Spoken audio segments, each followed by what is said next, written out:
பௌத்தர்கள் இல்லாத இடத்துல என்னத்துக்கு இப்ப புத்த விகாரை? இராணுவ முகாம்கள்ல கொண்டு போய் பெரிய பெரிய விகாரிய கட்டி இருக்கிறோம். அது ஏன் ஒரு சிறிய விகாரி? அப்ப இதுவா மத நல்லிணக்கம்? உண்மையிலேயே இனவாதிகளாக செயல்பட்டவர்கள் செய்த அநியாயங்களுக்கு உங்களுடைய இருந்து நியாயம் கிடைக்கும் என்றுதான் நாங்கள் எதிர்பார்க்கின்றோம். புத்தருடைய ஆன்மா இச்செயலால் வெட்கி தலை குனிந்து நிற்கும் என்று அங்கு மக்கள் கதைக்கின்றார்கள். நானும் கதைக்கின்றேன். வெட்கி தலை குனிந்து நிற்கும். குழுக்களின் தவிசாளர் அவர்களே, புத்த சாசன சமய மற்றும் கலாச்சார அலுவல்கள் அமைச்சர் அவர்களே, பிரதி அமைச்சர் அவர்களே, சுற்றாடல் அமைச்சர் அவர்களே, பிரதி அமைச்சர் அவர்களே, உங்களுடைய 159 பாராளுமன்ற உறுப்பினர்கள் என்பது இனவாத கருத்துக்களை வீசாமல் எல்லோரையும் அணைத்துக் கொண்டு செல்ல வேண்டும் என்ற எண்ணத்தோடு செயல்படுகின்ற நிலையில் இருப்பதை நாங்கள் முழுமையாக அவதானிக்கின்றோம்.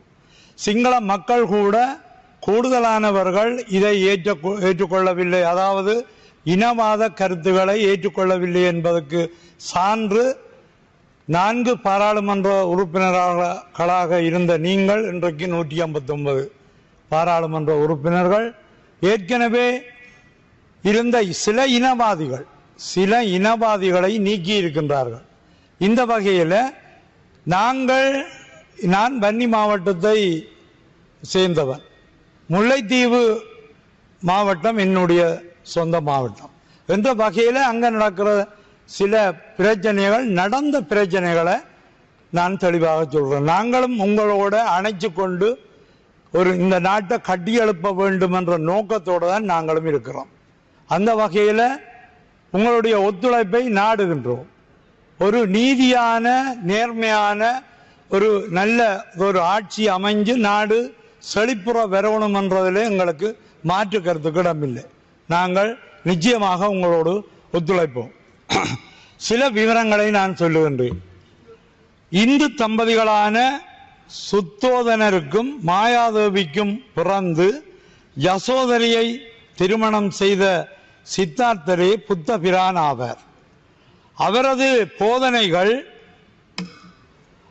போதனைகளை பின்பற்றி அவரது பஞ்ச சீல கொள்கைகளின் அடிப்படையில் ஒழுகுவோரே பௌத்தர்கள் எனப்பட்டனர்.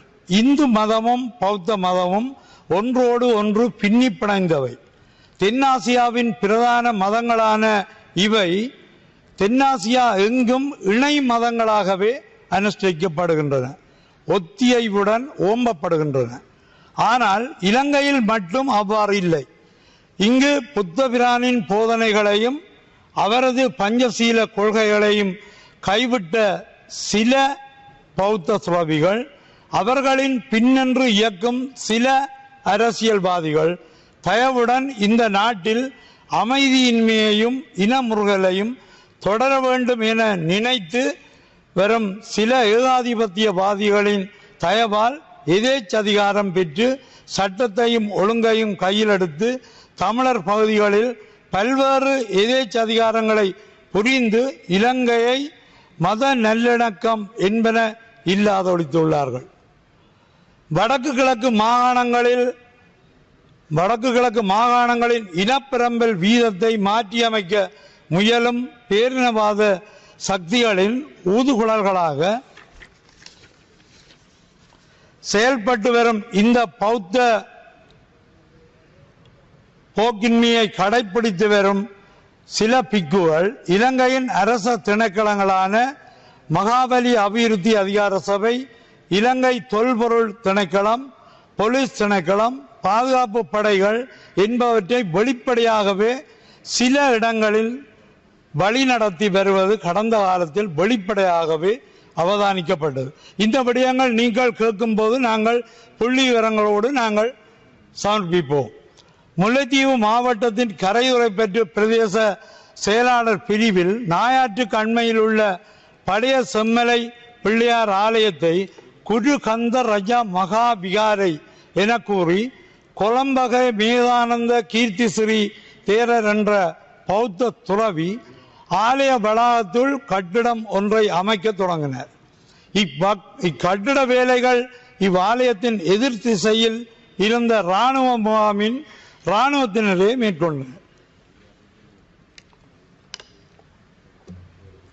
மேற்கொண்டனர்.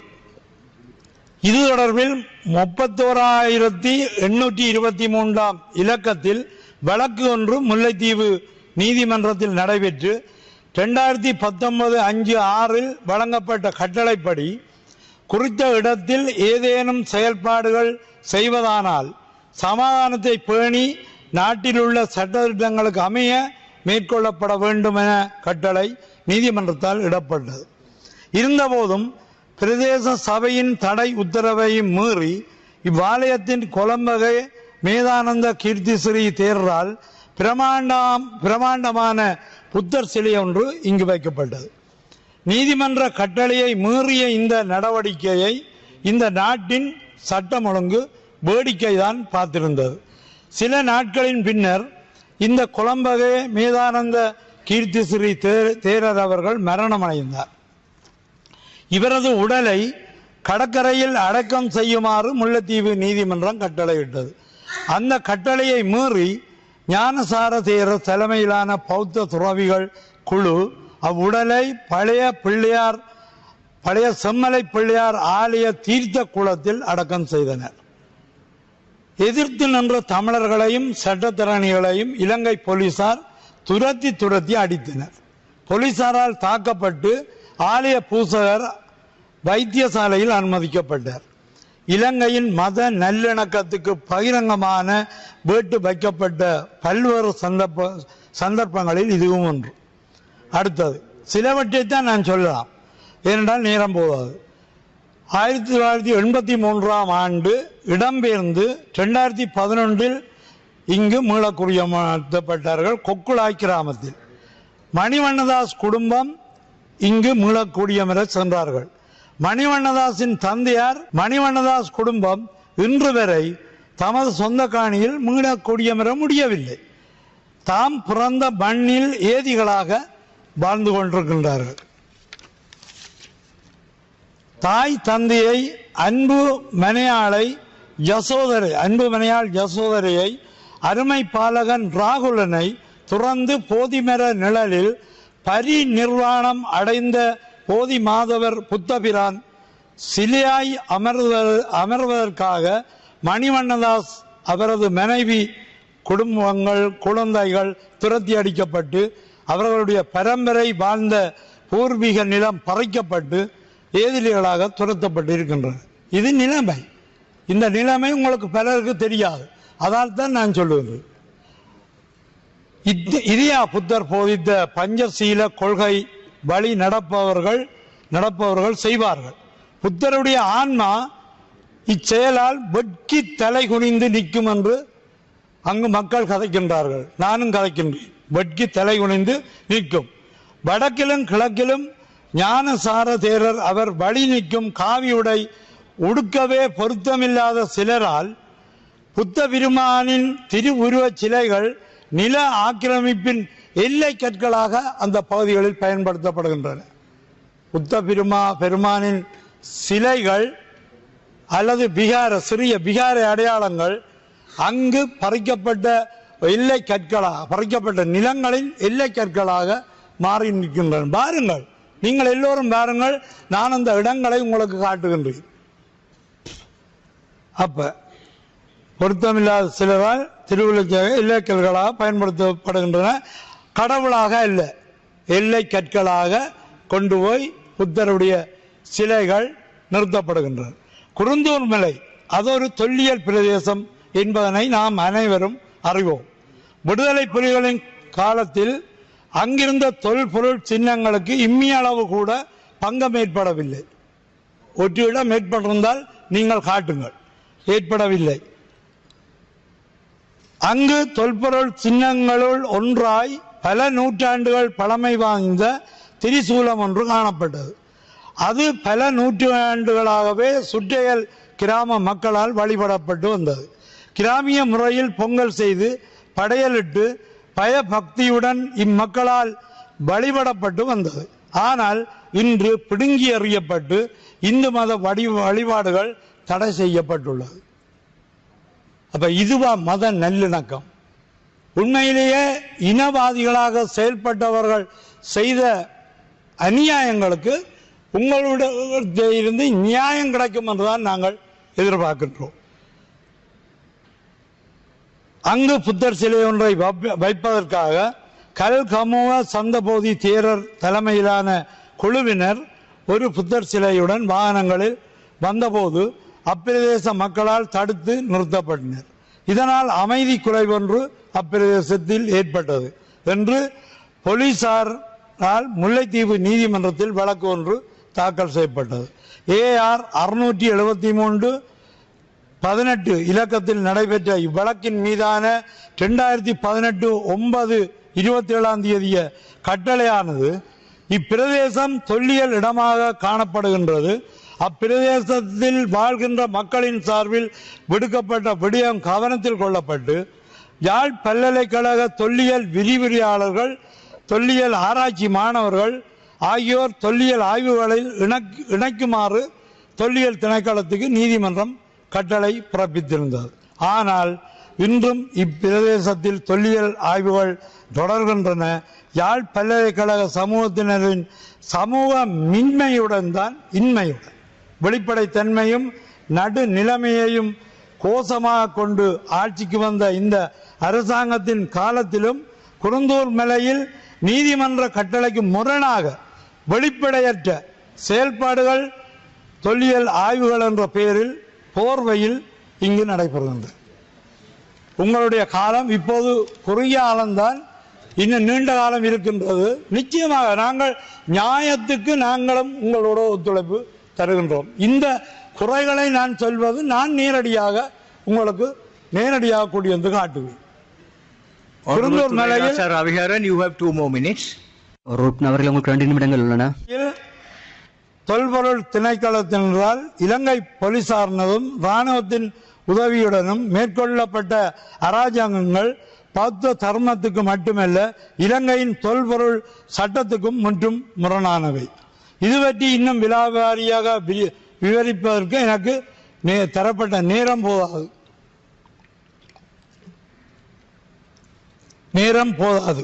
ஒரு தொல்பொருள் இடமாக காணப்பட்ட அந்த பிரதேசம் நீதிமன்றங்களின் பல்வேறு கட்டளைகளை மீறி இலங்கையின் நடைமுறையில் இருந்து வருகின்றமை, தொல்பொருள் சட்டங்களையும் தொல்பொருள் திணைக்களத்தால் ஒரு விகாரியாக ஒரு இடத்தை மாற்றி அமைக்கப்பட்டுள்ளது. இது தொடர்பில் பல்வேறு தீர்ப்புகளை வழங்கிய முல்லைத்தீவு நீதிபதி சரவணராஜா அவர்கள் உயிர் அச்சுறுத்தல் காரணமாக தனது பதவியை துறந்து நாட்டை விட்டு வெளியேறியுள்ளார். இலங்கை ஜனநாயக சோசலிச குடியரசால் வர்த்தமானப்படுத்தப்பட்ட குருந்தூர் மலையில் தென்பகுதியில் இருந்து கொண்டுவரப்பட்ட கவோ கற்களினாலும் சீமெந்தாலும் கட்டியெழுப்பப்பட்ட விகாரை ஒரு பௌத்த சின்னம் அல்ல, ஊழலின் சின்னம். நீங்கள் பாருங்கள், நீங்கள் பார்த்து அதை முடிவு செய்யுங்கள். ஊழலுக்கு எதிரான கோஷத்துடன் ஆட்சிக்கு வந்த இந்த அரசு இது தொடர்பில் என்ன பொறுப்பு கூறப்போகின்றது என்று அங்குள்ள மக்கள் கேட்கின்றார்கள். குருந்தூர் மலை பிரதேசத்தில் இருந்து பிடுங்கிச் செல்லப்பட்ட ஆதிசிவனின் சூலம் மீளவும் இப்பிரதேச இந்துக்கள் ஒப்படைக்குமாறும் இங்கு தங்கு தடையின்றி வழிபாடுகள் தொடர இந்துக்கள் அனுமதிக்கப்படுவார்களா என்றும் கேட்கின்றார்கள். விடுக்கனாரி மலை வவுனியா மாவட்டத்தில் வவுனியா வடக்கு பிரதேச செயலாளர் பிரிவில் அமைந்துள்ள விடுக்கனாரி மலை வன்னியில் வாழும் இந்துக்களின் ஆதி வழிபாட்டு தலம். கடந்த வருடம் இந்த சிவராத்திரி வழிபாட்டுக்காக சென்றிருந்த மக்கள் இலங்கை போலீசாரால் துரத்தி அடிக்கப்பட்டனர்.